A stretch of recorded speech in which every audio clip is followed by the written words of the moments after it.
एक धर्मदास नाम के महापुरुष वैश्य थे, बनिए थे,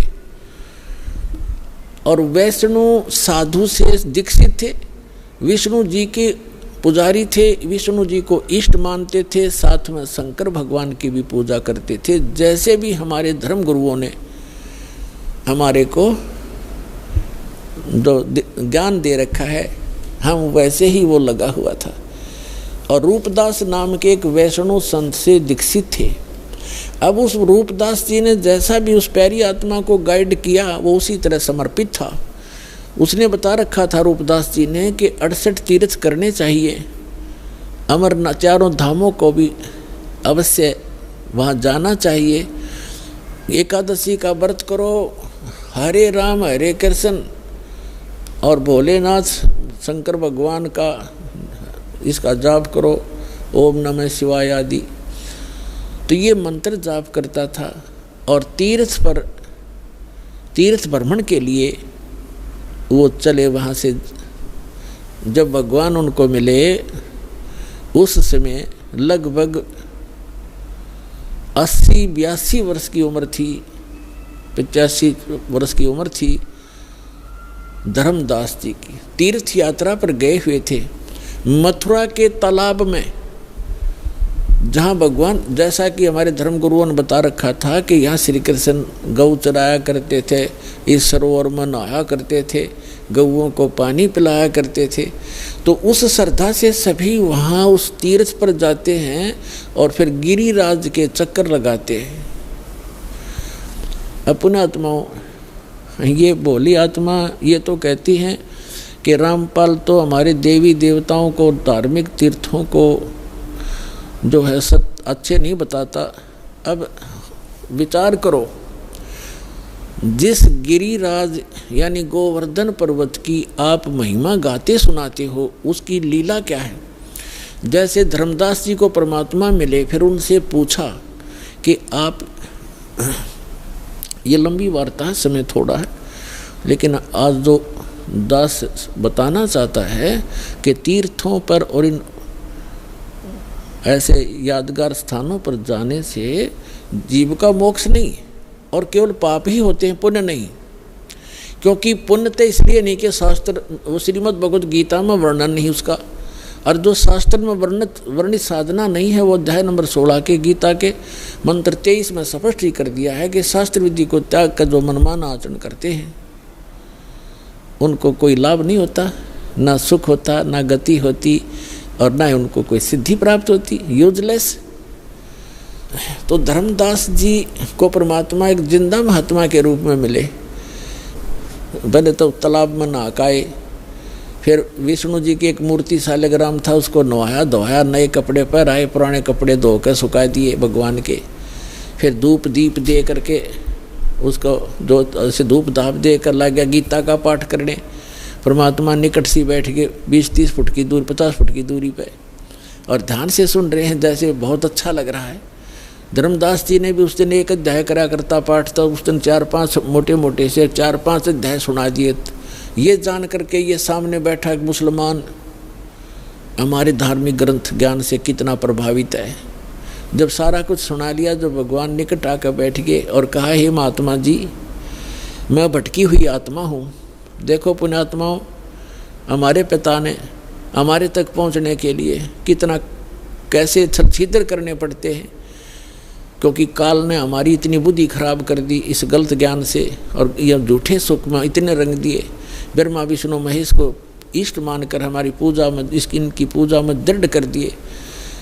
तो अपने आप को एक दास कहते हैं, अज्ञानी कहते हैं, और उस जीवात्मा को विद्वान कहते हैं, महापुरुष कहते हैं और महाराज कहते हैं, क्योंकि वो वैष्णव परंपरा से दीक्षित हो गया था और चौथे आश्रम में चल रहा था, संन्यास ले चुका था लगभग, यानी संन्यास का मतलब भगवान की भक्ति में ही ज़्यादा रहता था। तो उसको कहते हैं भगवान के, हे महाराज जी, मुझे कुछ ज्ञान सुना, आपका बहुत अच्छा ज्ञान लग रहा था मुझे, लेकिन मैं समझ नहीं पा रहा था। तो फिर लगा धर्मदास जी ने बताया कि 68 तीर्थ करने चाहिए, रामकृष्ण का जाप करना चाहिए, ओम नमः शिवाय का जाप, यानी भगवान शिव की भक्ति करनी चाहिए। तो भगवान ने कहा कि मुझे आप अपना दीक्षा दे दो, मुझे मैं कुछ भक्ति कर लूँ। तो धर्मदास जी ने कहा कि मैं दीक्षा देने का अधिकारी नहीं हूँ और ऐसे कोई दीक्षा देने से कोई लाभ नहीं होता। मैं आपको अपने गुरुजी रूपदास जी से मिला दूंगा, आप उनसे दीक्षा ले लेना। और बगैर किसी आज्ञा से, अधिकारी से, ना दीक्षा लेने वाले को लाभ, देने वाले को पाप गणा। मैं नहीं कर सकता ऐसी गलती। तो तब तक परमात्मा ने कहा कि मेरी कुछ शंकाओं का समाधान कर दो ताकि मैं आपके गुरुजी के पास जाकर दीक्षित हो सकूं। ये क्या बताने लगा धर्मदास कि हम कोई जीव हिंसा नहीं करते, हम कोई जीव हिंसा नहीं करते, हम तो वैष्णव साधु हैं, हम मांस वास नहीं खाते। तब परमात्मा ने कहा कि देखो आप यहाँ क्या क्रिया की आपने, कि गिरिराज का एक पूरा चक्कर लगाया मैंने, इस गोवर्धन का चक्कर लगाया है और आज यहाँ रुका हूँ। और इस भगवान के ये धाम है, ये तीर्थ है मथुरा का, इसमें स्नान किया है। इसमें स्नान करने से बड़ा पुण्य होता है, बड़े इसमें लाभ होता है, मोक्ष होता है। और गिरिराज का जो चक्कर लगाने से जीव का कल्याण होता है। परमात्मा बोले कि आप गीता को सत्य मानते हैं? हाँ जी मानता हूँ। आप नाम क्या जपते हो? हरे राम हरे कृष्ण कृष्ण कृष्ण हरे हरे, राधे राधे श्याम मिला दे। क्या ये मंत्र गीता जी में है? कि नहीं, जो गुरु मंत्र दे दे उसी से लाभ होगा। गीता अध्याय नंबर 16 के श्लोक नंबर 23 में लिखा है कि शास्त्र विधि को त्याग कर, आप ही पढ़ रहे थे अभी, भगवान ने कहा जो मनमाना आचरण करते, अपनी मनमुखी जो मंत्र जाप करते हैं वो यूजलेस है, ना उनको सुख होता है, ना कोई गति होती है, ना उनको कोई सिद्धि प्राप्त होती। आप तो गीता को पढ़ते हो, करते हो इसके विपरीत हो, आप विधान तोड़ रहे हो। और गीता का ज्ञान किसने बोला? महात्मा परमात्मा ने कहा कि श्री कृष्ण जी ने बोला। अच्छा, श्री कृष्ण श्री कृष्ण कौन है? कि विष्णु जी। विष्णु जी की मृत्यु होती है कि नहीं? वो तो अजरो अमर है, वो परमात्मा सर्वशक्तिमान। अच्छा, गीता जी का ज्ञान दिया, श्री विष्णु कहो चाहे श्री कृष्ण कहो, आपके शब्दों में। हाँ जी, हाँ जी। तो गीता अध्याय नंबर 4 के श्लोक नंबर 5 और 9 में आप ही पढ़ रहे थे। ये खुद कहता गीता ज्ञानदाता कि मेरे और तेरे अर्जुन बहुत जन्म हो चुके, तू नहीं जानता, मैं जानता हूँ। दूसरे अध्याय के 12वें श्लोक में आपने पढ़ा। यानी परमात्मा ने ये संकेत में बताया कि अभी आप पढ़ रहे थे, वो खुद कह रहा है कि मेरी जन्म मृत्यु होती है। ये 10 श्लोक बता रहा है आपको। और 10वें अध्याय के दूसरे श्लोक में कहा कि मेरी उत्पत्ति को ना ये देवता जानते।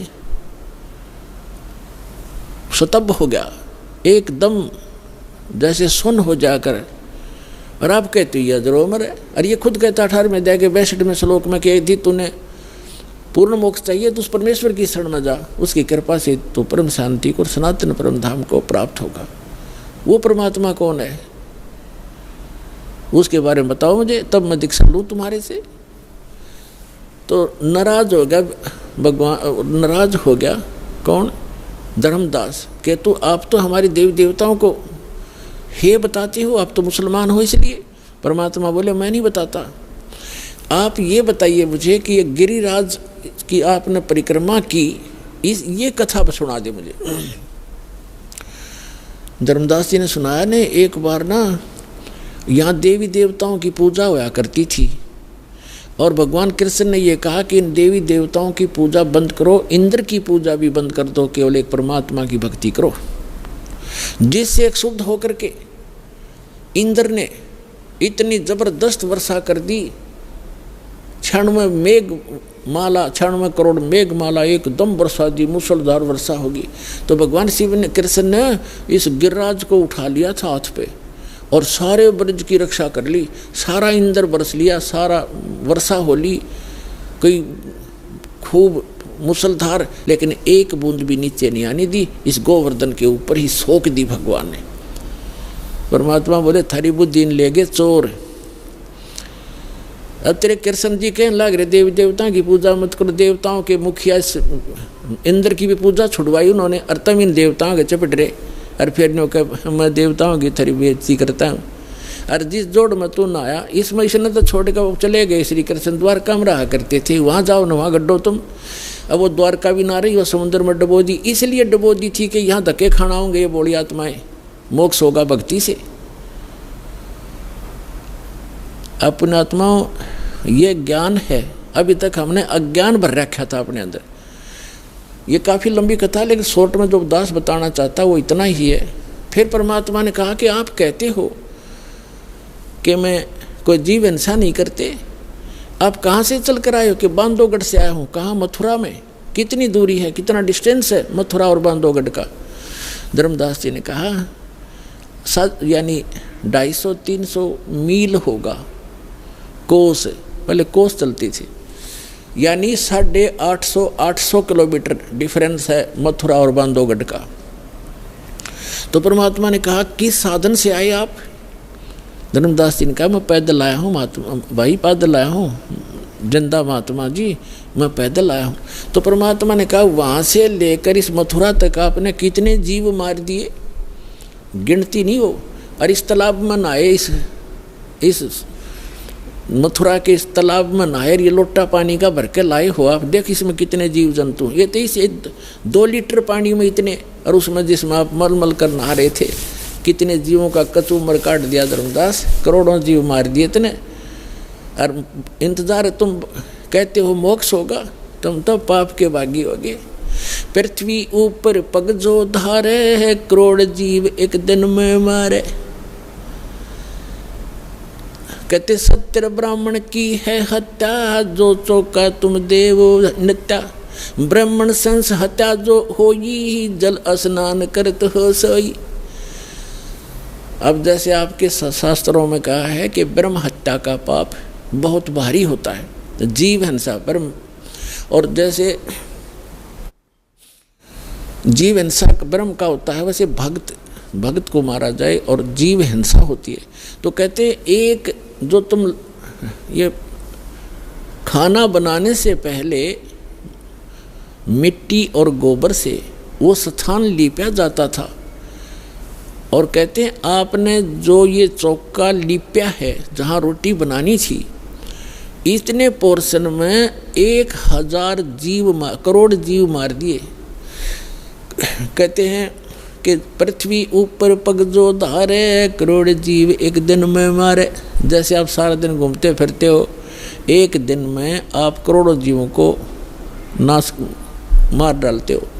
और कहते सत्य ब्राह्मण की है हत्या, जो चौका तुम देवो नित्या। जो नित्य तुम लिपा पोती करते हो, इसमें सत्य ब्राह्मण जैसी जीव हिंसा हो जाती है। और ब्राह्मण सेंस हत्या जो होई, जल स्नान करते हो सोई।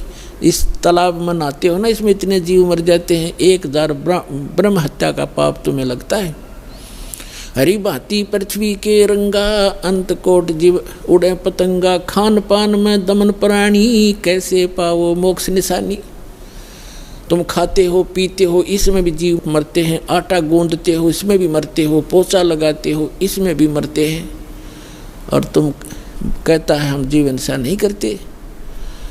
अपना आत्माओं के कहने का भाव ये है दास का कि उस तीर्थ पर जाने और आने में आपने जो पाप जीव मारे वो तो आपके बैड अकाउंट में, और पुण्य एक भी को नहीं, क्योंकि वो सदग्रंथों के विपरीत साधना है। शास्त्र विधि को त्याग कर वो मनमाना आचरण है। तो यहाँ आपके मन में ये शंका आवेगी। अच्छा, एक तो ये कंसेप्ट आज का जो सत्संग है, ये कंसेप्ट चल रहा है कि तीर्थ क्या है, ये अमरधाम वैष्णो देवी आदि कैसे बने, ये क्लियर हो गया। एक दूसरा ये था कि भगवान के दर्शन से नहीं मंत्र से मोक्ष होगा। जैसे भगवान, जैसे आप श्री कृष्ण जी, श्री विष्णु जी और श्री भगवान शंकर जी को भगवान मानते हो, जैसे पार्वती से ज़्यादा दर्शन शिव के कोई नहीं कर सकता। वह तो उसकी धर्मपत्नी थी, अर्धांगिनी थी, सबसे ज़्यादा दर्शन वो एक कराया करती, लेकिन मोक्ष नहीं था। उस मंत्र से मोक्ष हुआ। भगवान खुद वो परम अक्षर ब्रह्म 120 वर्ष तक भारतवर्ष की पृथ्वी पर काशी के अंदर रह कर चले गए, और करोड़ों व्यक्तियों ने दर्शन करे, लाखों ने।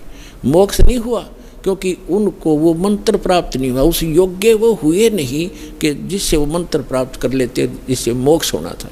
तो वो मंत्र और वो समय अब आ गया पुण्यात्माओं। अब ये वो कलयुग का धन्य है आपके माता पिता जिनसे आपका जन्म हुआ, ऐसे समय में जो परमात्मा ने पूर्व निर्धारित किया हुआ था।